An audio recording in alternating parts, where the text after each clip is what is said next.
Yashodanandana Prajajana Ranjana Yashodanandana Prajajana Ranjana Yamuna Tira Vanachari Yamuna Tira Vanachari Jaya Radha Madhava Kunja Bihari Jaya Radha Madhava Kunja Bihari Hare Krishna Krishna Krishna Hare Hare Hare Rama Rama Rama Hare Hare Hare Krishna Krishna Hare Hare Hare Rama Rama Rama Rama Hare Hare Hare Krishna Krishna Krishna Hare Hare Hare Ram Ram Ram Hare Hare Hare Krishna Krishna Krishna Hare Hare Hare Ram Ram Ram Hare Hare Jaya Prabhupada Jaya Prabhupada Jaya Prabhupada Srila Prabhupada Jai Vishnupada Paramhamsa Paralipcha Stota Srimati Swami Grace Bhaktivedanta Swami Srila Prabhupada की जय ISKCON संस्थापक आचार्य श्रील प्रभुपाद की जय जय ओम विष्णुपाद परमहंस परमहंस अष्टोत्तर सदस्य श्रीमद् भक्ति सिद्धांत सरस्वती गोस्वामी महाराज प्रभुपाद की जय जय ओम विष्णुपाद श्रील किशोरदास महाराज की जय जय ओम विष्णुपाद सच्चिदानंद श्रील भक्ति ठाकुर की जय जय ओम विष्णुपाद वैष्णव साधक श्री जगन्नाथ दास महाराज की जय श्री रूप सनातन भट्ट रघुनाथ जीव गोपाल भट्टदास रघुनाथ गोस्वामी प्रभु की जय नमाचार्य दास ठाकुर की जय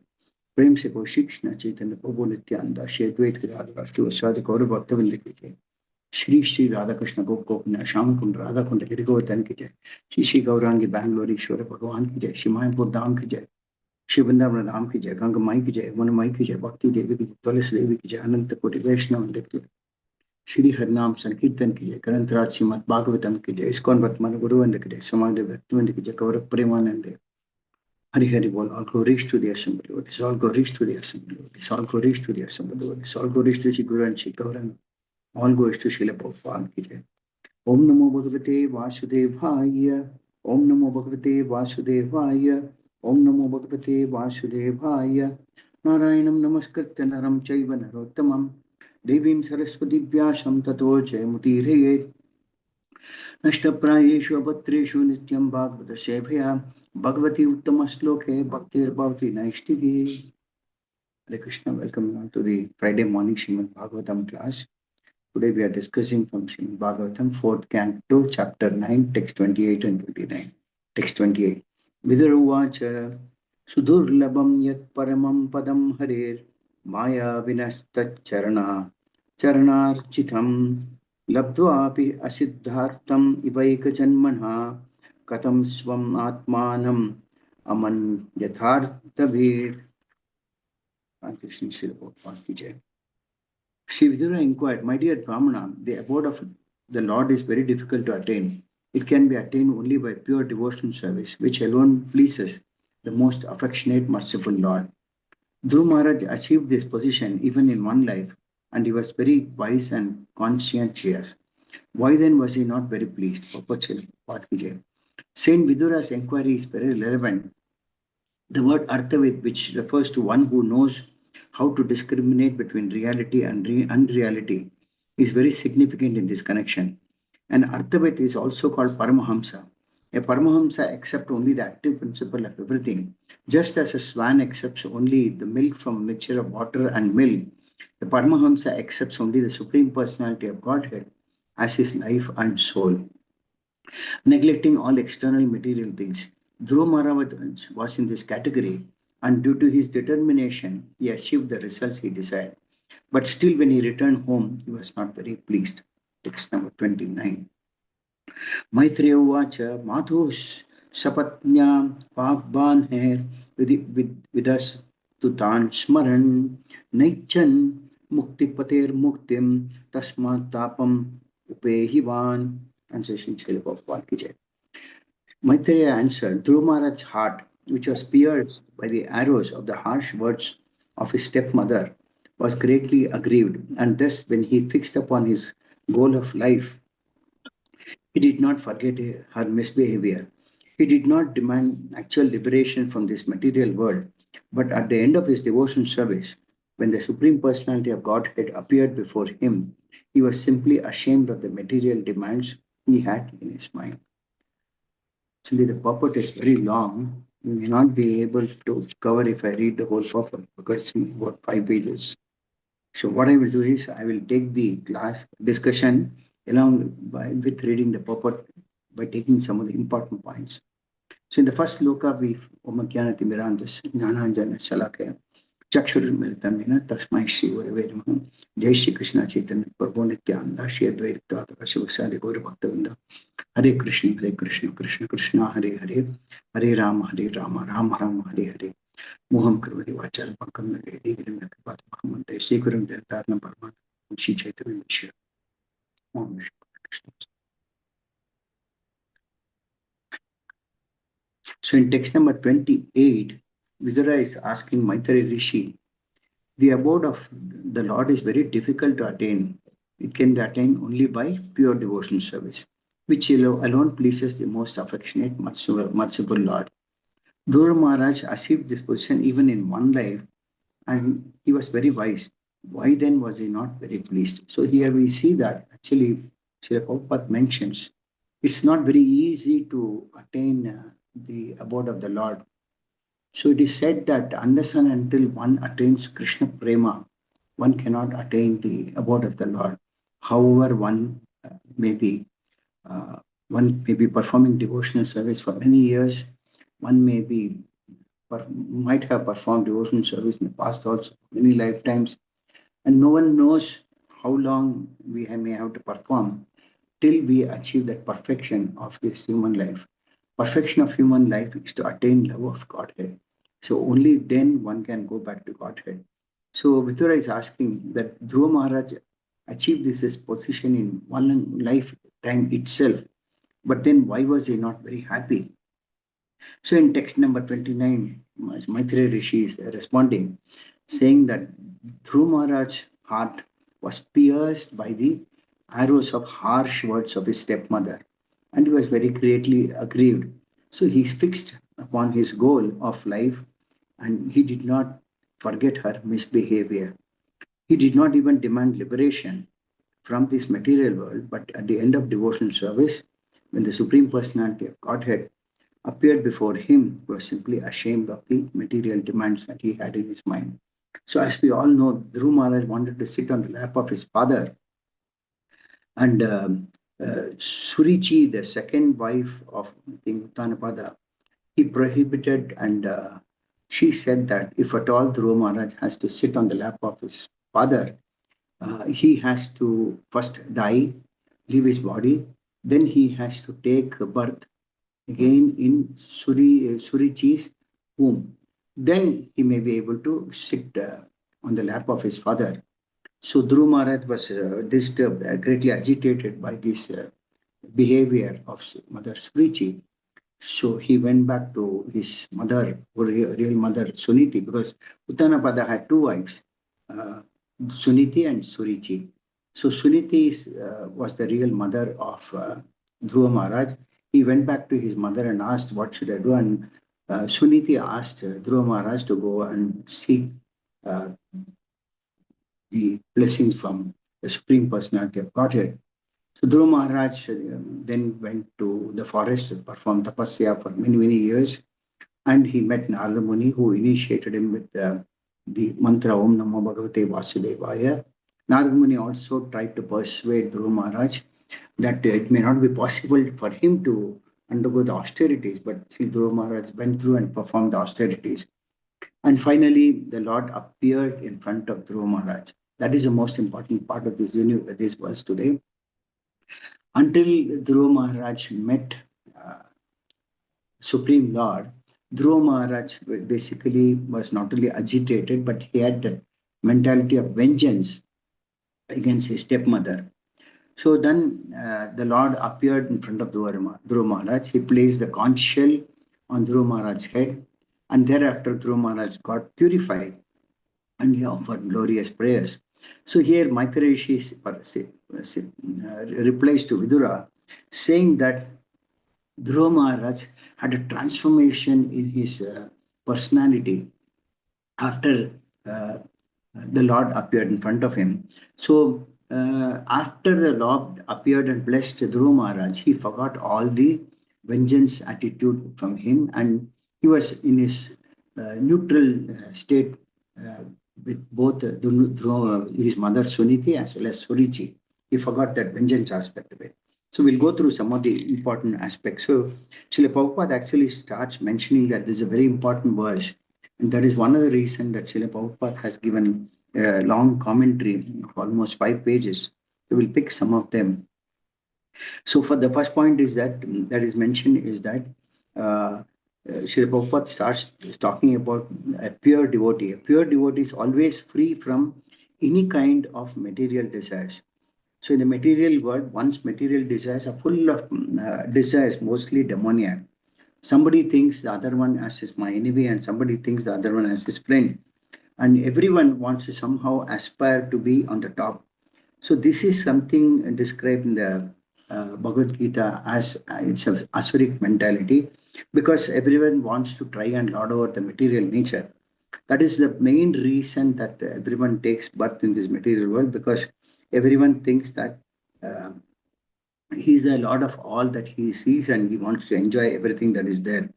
But the Lord Himself says in Bhagavad Gita, Bhoktaram Yajnatapasam Sarvaloka Maheshwaram. That means Lord Krishna is the only enjoyer of all that is there, and nobody has got any righteous claim on that. So one has to perform his duty in a way that the Lord becomes pleased rather than trying to enjoy whatever he sees. So there is a mention of how King Kulashekara in his Mukundamala Stotra states that, my dear Lord, I don't want any position of sense gratification within this material world. I simply want to engage in your service perpetually. Similarly, Lord Chaitanya in his Shikshashtaka prayed, my Lord, I do not want any amount of material wealth. I do not want any number of materialistic followers, nor do I want any attractive wife to enjoy. Only thing I want is that I may engage life after life in your service. So, Srila Prabhupada is giving both these quotes to confirm that one should not aspire for anything material in this world and perform devotional service. The point is that as long as one performs devotional service and has some mentality of desiring something in this material world, as regards position, power, wealth, uh, many followers, then things of this nature, they are great impediments in the path of devotion service, which King Kulashekara also states. And Chaitanya Mahaprabhu also in his Shikshashtaka prayers says that Nadanam na janam na sundarim kavita ma jagadisa kame amma janmani janmani shwe bhavtat bhakti rahayatu. So Chaitanya Mahaprabhu also confirms the statement that one should not desire for wealth or position, fame, and also women or many number of followers. One should desire only for devotional service that pleases the Lord life after life. That's what one should beg to the Lord. Then Srila Prabhupada mentions about how Dhruva Maharaj had this vengeance attitude, and he did not. Dhruva Maharaj had two things. That first and the foremost, he asked for a kingdom greater than even what his great grandfather Lord Brahma had. So that itself was a big aspiration that he had. And second thing was that he wanted vengeance towards Surichi, his stepmother. So Srila Prabhupada mentioned that Dhruva Maharaj did not want even liberation. That is mukti. Mukti is basically defined as one trying to mitigate the suffering in this material world. But then mukti automatically follows when one follows the path of bhakti. So we see in Bhagavad Gita, the Lord telling Arjuna in chapter 2, text 15, he says, "O best among men, the person who is not disturbed by happiness and distress, and is steady both in and is steady is in both, is certainly eligible for liberation." That means if one is able to transgress the situation of happiness and distress and remain steady, he automatically becomes liberated.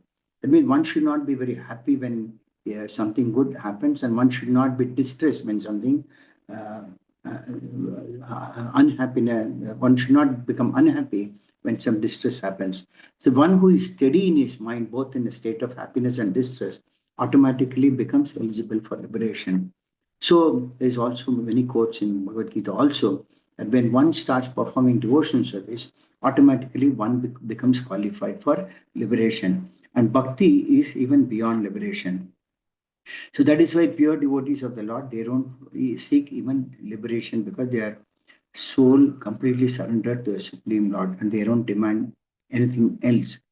So that platform of bhakti, when one performs bhakti, one comes to a stage of Vasudeva platform. So this Vasudeva platform refers to that stage in which material contamination is absent.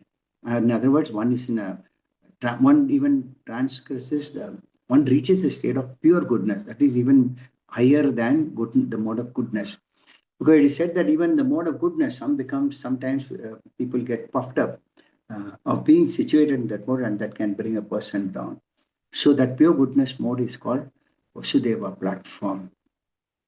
So Dhruva Maharaj's demand for a position was so exalted that even Lord Brahma did not have, and but the Lord was so affectionate and kind towards Dhruva Maharaj, particularly Dhruva Maharaj, who went to render devotion service in the forest alone at the age of 5. So this is very important. See, at the age of 5, not very many can take up devotion service, but Dhruva Maharaj took up this because he had that thing in mind that he should get a kingdom bigger than even his great grandfather Brahma. So that desire which he had was impure. But at that time, the Lord gave Dhruva Maharaj this special mercy, because the Lord knew that Dhruva Maharaj's intention, though he had a desire, Dhruva Maharaj did not. Lord understood, because Lord is situated in everyone's heart as Paramatma, that Dhruva Maharaj was a very small boy. But still, Dhruva Maharaj was very, very determined to achieve that. So the Lord became very, very pleased, and the Lord gave him devotional service. But if a devotee has this particular motive while performing devotional service, these material desires never get fulfilled. So that is why it is said that one should not try to aspire to attain anything material, because it is like doing business with the Lord. So Dhruva Maharaj was offered this Dhruvaloka. It's a planet where there was no inhabitant, and until this past time, it is said that no one was allowed to enter the Dhruvaloka, but one of the planets above the material world. So the demigods, whenever there is a crisis in the material world, they approach Lord Brahma, and they all go to the ocean, milk ocean of Shirodaksai Vishnu, where the Lord is lying down on the bed of Anantashesha, and they pray to the Supreme Lord. And then the Lord gives an assurance that he will take up the cause of mitigation and resolve the issue. So this is how Dhruva Maharaj's demand was. And then the next point that is mentioned about the mukti, which many times Mayavada philosophers, they aspire, they think that they want to enter the Brahma Jyoti by becoming one with the Lord. So in that Brahma Jyoti, what happens is that one may enter the Brahma Jyoti, but one does not retain his individuality. He remains there without any activity. So most of the time, when they attain this Savijya liberation, that is merging into the Lord, there is no merging. The individuality remains, but what happens is that there is no service that can be rendered in that Brahman effulgence. So then, because don't have any service, they become suffocated, and then they come back down to this material world. So that is why, out of the five types of liberation, that is Sayujya, Samipya, Sarupya, Salukya, and Shashti, the Sayujya is the worst, which devotees never aspire. But Mayavadis generally think that me, they are one with the Lord. So they are trying to attain this Sayujya, but then again they come back to this material world. There are many instances of quotes of their fall down. Then Srila Prabhupada mentioned that Vaishnava philosophers do not accept Sayujya Mukti to be within the category of Mukti, because the devotees of the Lord, they want to serve the Lord. They don't want liberation from suffering. So this is one point. So the Vaishnava philosophers believe that Mukti means transferal to the loving service of the Lord from one position of serving Maya. Lord Chaitanya also states in this connection that the constitutional position of a living entity is to render service to the Lord. That is real mukti. So the constitutional position of any living entity is render service to the Lord.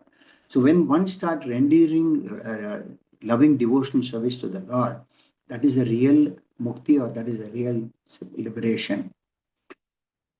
So the rest are all artificial.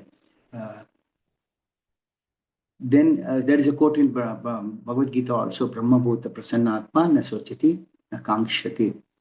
So that is the real situation of a living entity, particularly in the human form of life. By rendering devotional service, he should be reaching a stage of Brahma Bhuta Prasanna He is satisfied and full of bliss. Then Maitreya Rishi further explained that Dhruva Maharaj did not desire in the beginning to engage in the service of the Lord, but he wanted an exalted position. So actually, this is not a real service to the Lord, but service to the senses.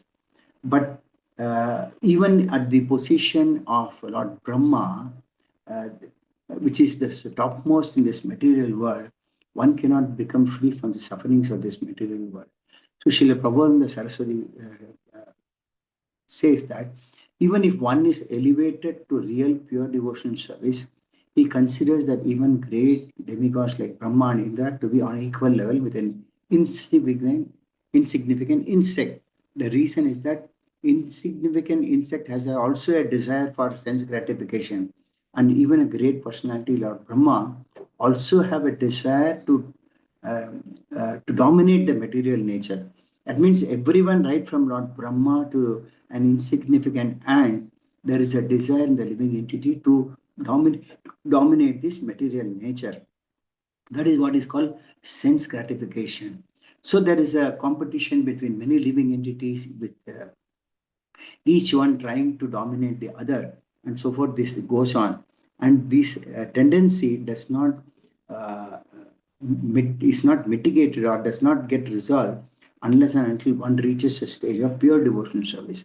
Of course, the pure devotional service is at the topmost stage, and it depends on how one starts performing without any desires. Of course, initially the Lord Himself says in Bhagavad Gita that uh, four types of people come to Him for His shelter, and that also is that somebody wants money, somebody wants to become free from distress, and so forth. But then, gradually, in the process of performing devotion service, one has to reach a stage where he becomes free from all desires. So the more they dominate the material laws, the more they become conditioned in this material world. So Dhruva Maharaj propensity was also like that in the beginning. He wanted to dominate, trying to attain a position even greater than that of Lord Brahma. But then he was very determined, so he performed the austerities in devotional service. That is what made Dhruva Maharaj to become pleased by the Lord. Uh, so Dhruva Maharaj, when he thought of this and compared his determination to his final reward, he realized. So when the Lord appeared in front of him, and the Lord purified him by placing the conch on his head, Dhruva Maharaj got purified of that contamination, and gave him a lot of benedictions. So at that time, Dhruva Maharaj realized his mistake, that he was looking for pieces of broken glass, but instead he received many diamonds from the Lord. That means what Dhruva Maharaj was looking for was that he started repenting that I should not have asked for these material benedictions, but now I have received diamonds. So as soon as he saw the Supreme Personality of Godhead face to face, he became conscious of the unimportance of his demand. So the moment Lord came in front of him, he realized that his demand was not very important for him. So when Dhruva Maharaj became situated on the Vasudeva platform due to seeing the Lord face to face, all his material contamination was cleared. And thus he became ashamed of what his demands were and what he had achieved. So then he really started feeling guilty, and he felt that what his demands were and what he has actually got. So it is also mentioned that the scriptures in Bhakti Rasamrita Sindhu, etc., that repentance is a very important aspect in the practice of devotional service. So, we being conditioned souls, we also tend to make many mistakes in the process of performing devotional service. And one of the best things that can help one to overcome this, to repent, yes, I have made a mistake. And the Lord being seated in everyone's heart forgives conditioned living entity from that mistake. So it is mentioned that when Dhruva Maharaj demanded material benefits, the Lord was present in his heart, and so he knew everything as Paramatma. The Lord fulfilled all, not only all his of Dhruva Maharaj's desires, his vengeance or revengeful attitude towards his stepmother and stepbrother was also satisfied, because his desire for a more exalted position than that of his grandfather was so fulfilled. So Dhruva Maharaj, after he saw the Lord, he became free from that vengeance attitude. He did not have the same attitude of vengeance towards his stepmother or his stepbrother, which he had before he went to the forest for his austerities. Then there's a mention that although Dhruva Maharaj uh, got this position, which is an eternal position in Dhruva Loka, which was fixed. And this particular pole star, it is said that it is above the material coverings, and it's one of the spiritual planets. So Dhruva Maharaj did not expect that Lord to be giving that benediction. So there is a mention that what will Dhruva do with an exalted position in this material world? So therefore, the Lord gave Dhruva the opportunity to rule this material for 36,000 years with unchangeable senses. So the Lord awarded 36,000 years of life to rule in this material world. And then thereafter, the Lord awarded him this pole star or the Dhruva Loka, where he was promoted.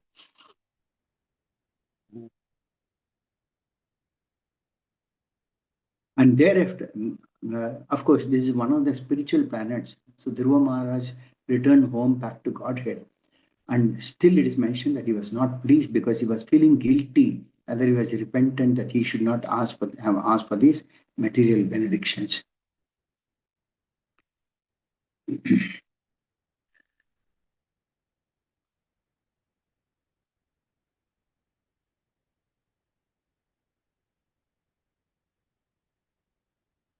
So even if a devotee has got some concern of a material motive, the Lord knows about it, but one should at least aspire for that from the Lord, that one should try to render service birth after the birth.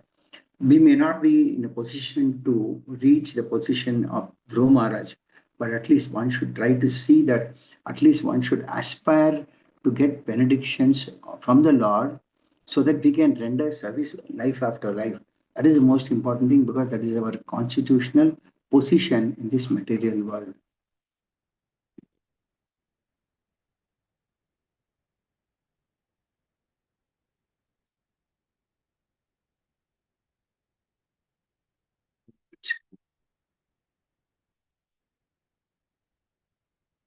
Uh, Srila Prabhupada also mentions how when somebody is hurt with physical arrows, it may hurt him, and one might get healed also, but then ill words, insulting words are something that remains in the heart for a very, very long time.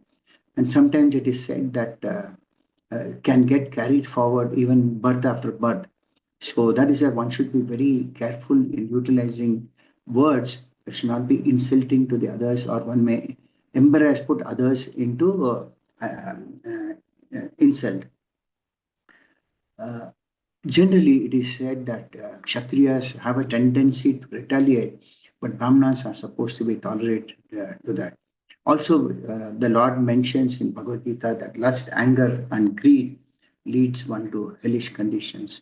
So, when someone hurts with harsh words, there is a tendency in us to retaliate because it is already inbuilt in us. The reason is that we identify ourselves with the body and mind rather than the soul.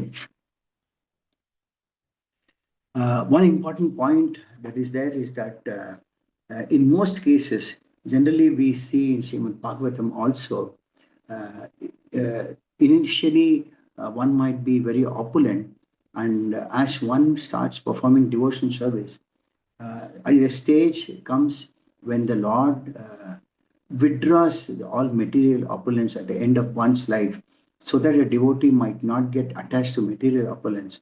But in the case of Dhruva Maharaj, uh, he was dishonored, and the Lord took away everything from the beginning of his life, unlike other cases.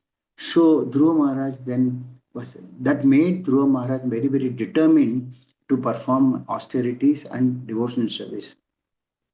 So this was a reverse case where the Lord wanted to take away everything right from his motherly love and material opulence. So general mention is that to those who are not firmly fixed, material opulence actually ruins their spiritual and material life also. But in the case of Dhruva Maharaj, the Lord thought that being a very small boy, to make him determined, the Lord took away the material opulence by which Dhruva Maharaj was very determined to attain his objectives. Another example that is given here is mentioned about Srila Prabhupada as to how when Srila Prabhupada was struggling in India to promote Krishna consciousness, there was a time he didn't have money also. In fact, he struggled to get a lot of money to travel in a cargo ship, that too. And then when he returned, he made an announcement that he has built around 100 temples, and the daily expenditure of these temples was around 30 lakhs a day. So when he made this announcement, people were stunned and shocked that Srila Prabhupada made could have these wonderful achievements. So now, Srila Prabhupada was even deprived of all his family arrangements and all these things, but somehow he went to USA, and from then on, he was so opulent that he was the most richest person spiritually after having spent, after having built more than 100 temples. And it is said that he used to travel in Cadillac and Benz, etc. And he also traveled in jet places to travel, circled the globe around 12 times. So earlier, Srila Prabhupada was penniless, but then after he achieved this feat, he was the most opulent personality. There is another quote in Srimad Bhagavatam where Jada took a lot of insult. So if you know the past times, Bharat Maharaj left his body and got his body of a deer. But then when he got the body of a deer, it is said that his consciousness was still as a human being, though the external body was that of a deer. So then thereafter, the Bharat Maharaj, who was in a deer's body, realized, and he took the, after leaving the deer's body, he took the body that of a uh, son of a Brahmana family. So when he took birth in the Brahmana family, he never used to talk to anyone. He used to be very, very silent and so forth. So at that time, the family members thought that he is a dumb and dumb person. Better to get rid of him. Jadabharata at that time left his home, and as he was traveling, King Rahugana's men who were carrying him in a palanquin, they were going, and one of the person who carried this palanquin, he collapsed. So at that time, they saw this Jada and they thought that he is the best person to replace the person who had collapsed. So they wanted him, and at that time, Jada was actually a self-realized person, and he did not want to kill even an ant. So he was walking crisscross to avoid the ants on the ground. So at that time, Jatavarata, the king Ravana got very, very angry, and there's a big conversation. I just picked up the uh, parts of that discussion because Jatavarata was literally insulted. So the way King Ravana started was, he said, "You rascal, what are you doing? Are you dead despite the life within your body? Do you know that I am your master? You are disregarding me and are not carrying out my order." So King Ravana was literally on his head. And he further said, "For this disobedience, I shall now punish you just as Yamaraj, the superintendent of death, punishes sinful people." The king, when I used very aggressive words, then he said, "I shall give you proper treatment so that you will come to your senses and do the correct thing." So, thinking himself like this, King Ravana was in very bodily conception and he was influenced by material natures of mode of passion and ignorance. So he chastised Jadabharata with uncalled for and contradictory words. So Jadabharata at that time was a great devotee of the Lord, and he, though he considered himself very learned, he did not discuss anything for some time with King Ravana. The king also did not realize that Jadabharata was an advanced devotee in devotion service. Nor did he know his personality or characteristics. But Jadabharata already, the Lord was seated in his heart, and Jadabharata always carried the form of the Lord in his heart. So he was very dear to all the living beings, and he did not. He had crossed the bodily platform. So therefore, then he smiled, and spoke to King Ravana. He says the great. He said, "My dear king and hero, whatever you have spoken sarcastically is certainly true. Actually, these are not simply words of chastisement, for the body is the carrier." So he starts saying that whatever you have spoken is true. These are not simple words of chastisement because the body is there. The load carried by the body does not belong to me, for I am a spirit soul. So Jadabharata starts explaining the process of self-realization. He says that the load that is carried by the body, it does not belong to me. But because I'm not the body, but I'm a spirit soul. And there is no contradiction in your statement because I'm different from the body. That is, he explains that I'm a person, I'm a spirit soul different from the body. I am not the carrier of the palanquin, the body is the carrier. He says that I'm not the carrier of this palanquin, but the body is the carrier. Certainly, as you have hinted, I have not labored carrying the palanquin, for I am detached from this body. So Jadabharata continues to tell him that he has not this body and he is already detached himself from this body. Then he further said, "You have said that I am not stout and strong, and these words are befitting a person who does not know the distinction between the body and soul." So here Jadabharata says that one who does not know how to distinguish the body and soul can use these words which are not befitting. So the body may be fat or the body may be thin, but no learned man would say such things of a spirit soul. That means spirit soul is far beyond bodily fat or thinness. Then he says, "As far as the spirit soul is concerned, I am neither fat nor am I skinny. Therefore, you are correct when you say that I am not very stout." So he is first trying to say that King Ravana was correct, but then that was on a bodily platform. Then he says, "Also, if the object of this journey and the path leading there were mine, there would be many troubles for me. But because they relate not to me, but to my body, there is no trouble at all." So Jatamartha says that the path which I am drilling, there may be a lot of trouble, but it does not relate to me because that's all bodily platform. There is no trouble for me. Whatever you say, there is no trouble for me. So then he says that fatness, thinness, bodily and mental distress, thirst, hunger, fear, disagreement, desires for material happiness, old age, sleep, attachment for material possessions, anger, lamentation, illusion, and identification of the body with the cell are all transformations of the material covering of the spirit soul. So all this happiness or distress or material desires are all anchoring of the material body, but not of the spirit soul. Then he says that a person absorbed in material bodily conception is affected by these things, but I am free from all these bodily conceptions. So consequently, I am neither fat nor skinny nor anything else that you have mentioned. So Jadavarta says that whatever you have mentioned, it is all on a bodily platform, but I am neither fat nor thin, and has no connection with me. Then he says, my dear king, you have unnecessarily accused me of being dead though alive. So the king accused that, are you dead or alive? Though you are alive, you show like you are dead. So here Jadabharata retaliates saying that, my dear king, you have unnecessarily accused me of being dead though I am alive. In this regard, I can only say that this is the case everywhere because everything material has its beginning and end. So anything that is there material has a beginning and there is an end. One cannot carry anything with him when he leaves the body. So there is a common saying that we all come empty handed and we all have to go back also empty handed. Then he further says, as per years, you are thinking that you are the king and master and you are trying to order me. This is also incorrect because these positions are temporary. So everything in this material world, yes, the so-called positions, they are also temporary.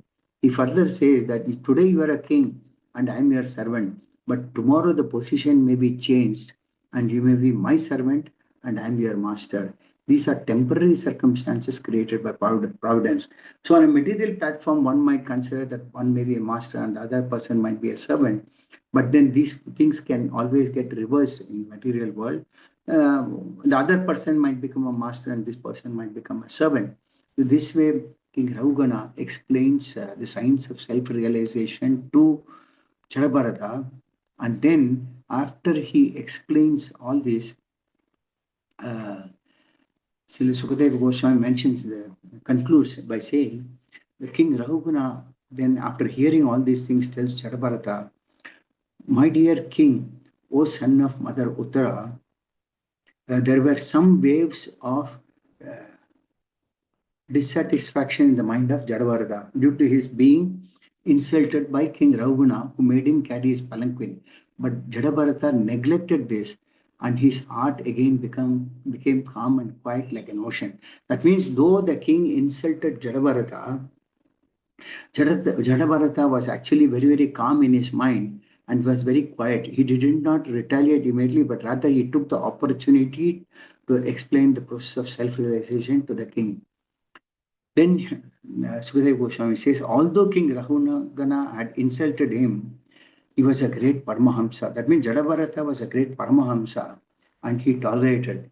He says further, being a Vaishnava, he was naturally very kind hearted and he therefore told the king about the constitutional position of the soul.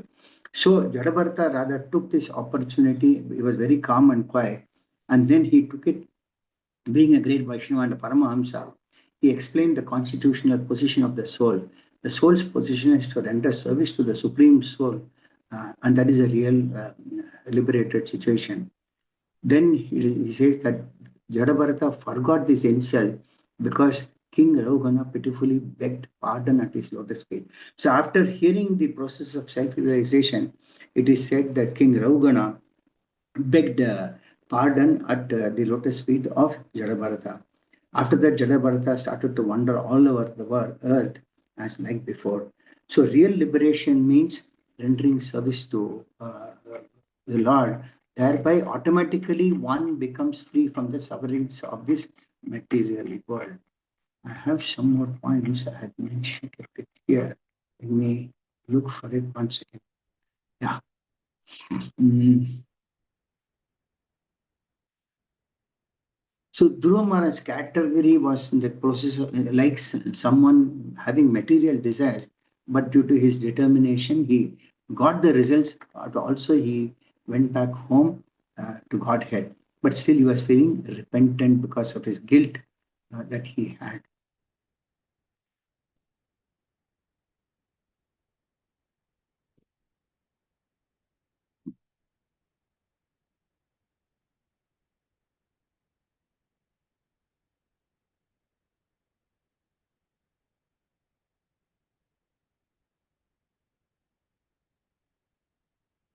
So a devotee is always concerned about service to the Lord, irrespective of whatever inconvenience he goes through. And the Lord also puts many times devotees into trouble because the Lord wants a devotee to be purified in his devotion service so that he becomes contaminated, he becomes free of all contamination before he is taken back to Godhead.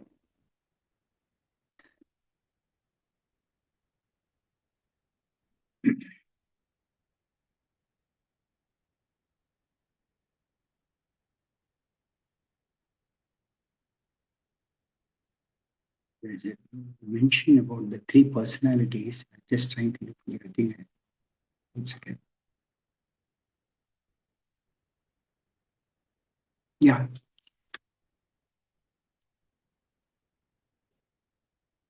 there's a mention of the word Vedaham in the sloka. It says that when Dhruva Maharaj demanded material benefits, the Lord was present in his heart and he knew everything. So the Lord also knows what every living entity desires from the Lord. And the Lord knows that how to correct this living entity. So Dhruva Maharaj wanted a benediction more than Brahma. He worshipped the Lord with this desire in his heart. But and also apart from that, seeking vengeance. And he did not seek liberation. So you mentioned that many times we also come across situations like these where we may hear harsh words and we might tend to seek retaliation. That nature is also built in a human being. But then, I mentioned about the case of Jadabharata, one should not try to identify oneself with body and mind. Uh, it is because we identify with body and mind, we try to lord over whatever we see and whatever we hear of.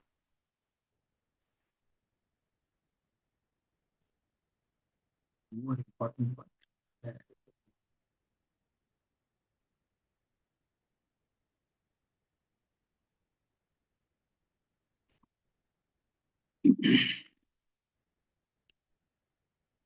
Yeah, about the three personalities in this pastime.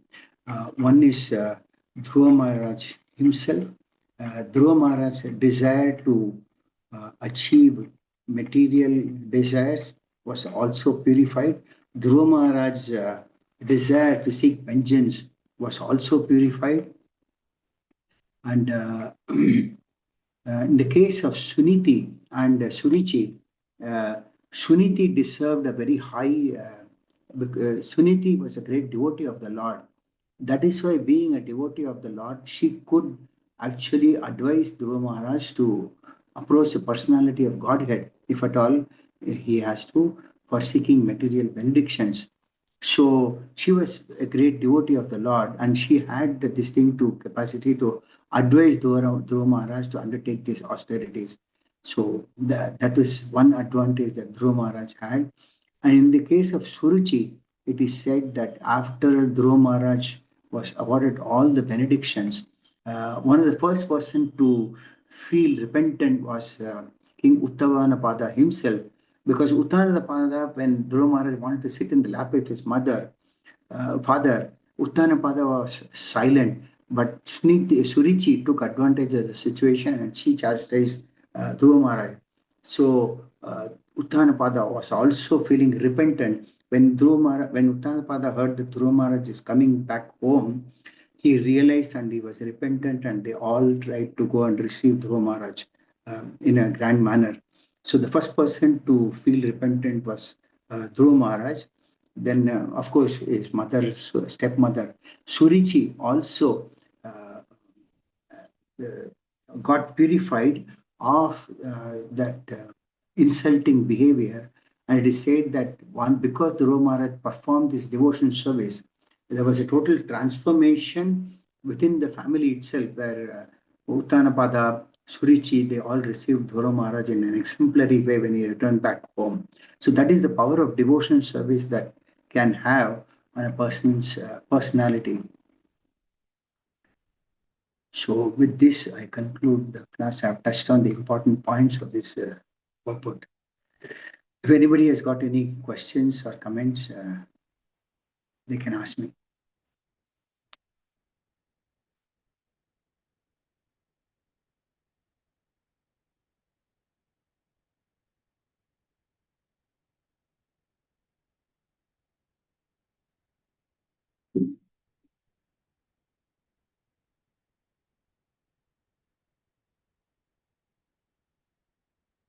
Hare Krishna. Any questions, any comments?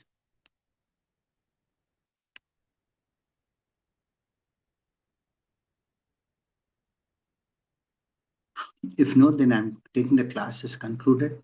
So thank you all very much. Granthrat Srimad Bhagavatam ki jai. Shri